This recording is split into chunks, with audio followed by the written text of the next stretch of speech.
High, আমি স্নেহা। আমার ইউটিউবে সবাইকে ওয়েলকাম। আজকে আমি চলে যাব মামার বাড়িতে। তো তাড়াতাড়ি আমরা রেডি হয়ে গেছি। তো এখানে দেখতেই পাচ্ছি এটা আমার বিয়ের পর প্রথম মামার বাড়িতে যাওয়া। তো এখান থেকে আমরা চলে গেলাম মিষ্টি কিনতে।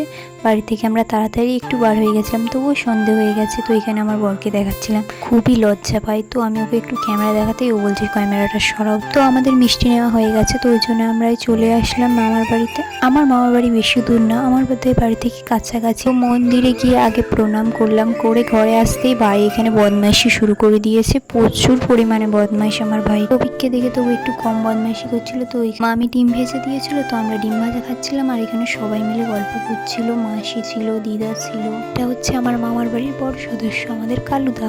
ও তো খুবই খুশি আমাকে দেখে, অনেকদিন পরে দেখলো। তো আমরা ছাদে চলে গেছিলাম, তো প্রচুর পরিমাণে গরম এখন, তাই জন্য আমরা একটু ছাদ থেকে ঘুরতে গেছিলাম। তো ওখানে চাঁদটা খুব সুন্দর লাগছিল, তো ভাবলাম একটা ভিডিও করে নিই। আমরা বাড়ি আসার সময় ওখান থেকে চলে গেছিলাম সোজা হাজরাতলায় মোমো খেতে। হাজরাতলায় একটা দোকান আছে, খুবই সুন্দর মোমো বানায়। কিন্তু আমাদের ভাগ্যটা এতটাই খারাপ যে আমরা সেদিন দোকানটা বন্ধ ছিল, তো আমাদের অন্য একটা দোকান থেকে মোমো খেতে হয়েছিল। সেই ডাউন টাউন ছিল, তো আমরা ওখানে চলে গেছিলাম। ওবিকে আইসক্রিম খেতে গেছিল, তো অনেকটা রাত হয়ে গেছিলো, তাই জন্য মলটা বন্ধ হয়ে গেছিলো। তবুও আমরা একটু তাই জন্য বাইরে একটু ঘুরছিলাম। রবি প্রায় দোকান বন্ধ হয়ে গেছিলো, একটা দুটো খোলা ছিল। ওখানে আইসক্রিমটা পাইনি, তাই জন্য আমাদেরকে বাইরে যেতে হয়েছিল। তো বাইরে যাওয়ার সময় এই বিল্ডিংটা অনেক দিন ধরে পড়ে রয়েছে, অথচ কেউ থাকে। তো একটা মালাই কুলফি নিয়েছিল, মালাই কুলফিটা অতটাও ভালো ছিল না, একদমই বলতে গেলে ভালো ছিল। থেকে ভালো মালাই কুলফি আমাদের বাড়ির ওখানে পাওয়া যায়। অনেকটাই রাত হয়ে গেছে, তাই জন্য আমরা বাড়ির দিকে রওনা দিলাম। থেকে আমরা ঝিল দিয়ে বাড়ি যাচ্ছিলাম, তাই জন্য ভাবলাম এখানে একটু বসি, ভালো লাগছিল, জায়গাটা খুব সুন্দর লাগছিল। বিয়ের আগে আমরা তবুও ঝিলের পাশে এসে বসা হতো, কিন্তু বিয়ের পর এখন আর ঝিলের পাশে এসে বসা। তো এখানে স্প্রাইটটা ছিল, যেহেতু খাওয়া হয়নি তাই জন্য এখন ভাবলাম স্প্রাইটটা খাই এখানে বসে বসে। তো এই যে স্প্রাইট নিয়ে আজকের ভিডিওটা এখানে শেষ করছি। নেক্সট ভিডিও আবার দেখাবে, টাটা।